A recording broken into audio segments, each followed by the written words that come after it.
नमस्कार।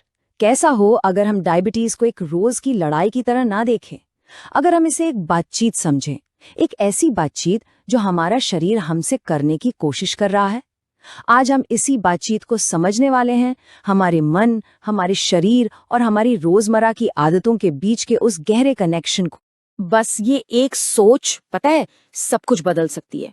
डायबिटीज सिर्फ एक मेडिकल कंडीशन नहीं है, नहीं, ये हमारे अंदर हर पल, हर दिन चलने वाली एक जिंदा बातचीत है। और इसे समझना ही असल में हीलिंग की तरफ हमारा पहला कदम है।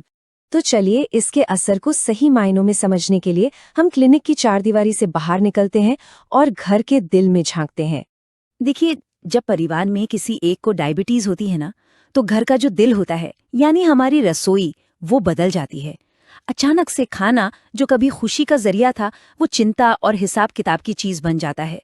और वो स्वाद, वो रस्में जो परिवार को जोड़ती थीं, वो कहीं फीकी पड़ने लगती हैं।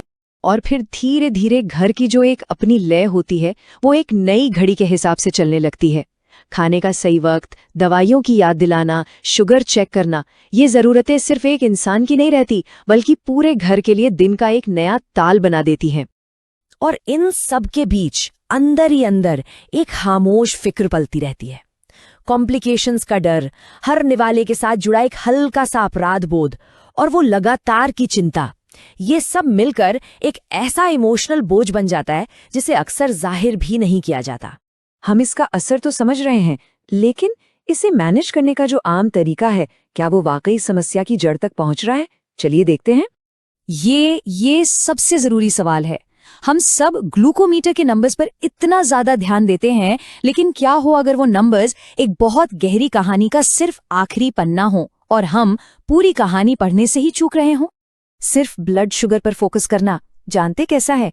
ये कुछ ऐसा है कि जैसे फर्श पर पानी फैला है और हम बस उसे पागलों की तरह पहुंच रहे हैं, लेकिन उस लीक होते पाइप को ठीक ही नहीं कर रहे जहां से पानी आ रहा है।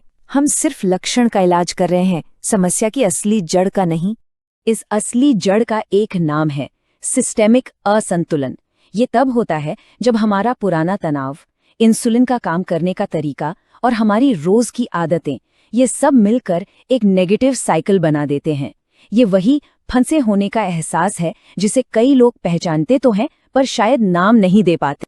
तो अगर समस्या एक बिगड़ा हुआ सिस्टम है, तो जाहिर है इसका समाधान भी एक ऐसा इंटीग्रेटेड तरीका ही होना चाहिए जो पूरे सिस्टम को एक साथ हील करे। हीलिंग का ये इंटीग्रेटेड मॉडल एक बहुत ही सीधा सा 3 स्टेप का रास्ता है। पहला, तनाव कम करने के लिए मन को शांत करें। दूसरा, सही पोषण से शरीर के सिस्टम को सपोर्ट करें। और तीसरा, टिकाऊ बदलाव लाने के लिए आदतों को फिर से बनाएं। ये सरल है, सहज है और संपूर्ण है। और जब हम इस पूरे सिस्टम को हील करने का नजरिया अपनाते हैं ना, तो जो नतीजे मिलते हैं वो सिर्फ नंबर से कहीं आगे होते हैं। ये सिर्फ बीमारी को मैनेज करना नहीं है, ये हमारे रोजमर्रा की जिंदगी के अनुभव को बदलना है। जरा सोचिए, दिमाग पर जो एक धुंध छाई रहती है वो छट जाती है और सोच साफ हो जाती है। अपने शरीर से लड़ने के बजाय हम उसके साथ मिलकर काम करना शुरू कर देते हैं। खाने को लेकर जो एक अपराध बोध था, उसकी जगह वो आदतें ले लेती हैं जो हमें सच में पोषण देती हैं। यही तो असली बदलाव है जो दिन के हर पल में महसूस होता है। आखिर में ये सफर एक बुनियादी बदलाव का है, अपने शरीर से डरने के बजाय उसके इशारों को समझने का। और यही बदलाव उम्मीद का दरवाजा खोलता है। इस एक सच को हमेशा याद रखिए, हमारा शरीर हमारा दुश्मन नहीं है।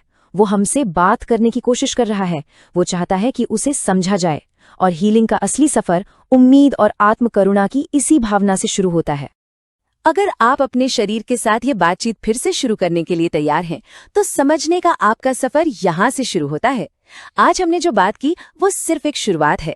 एक ज्यादा स्वस्थ और संतुलित जीवन की ओर पहला कदम आपका इंतजार कर रहा है।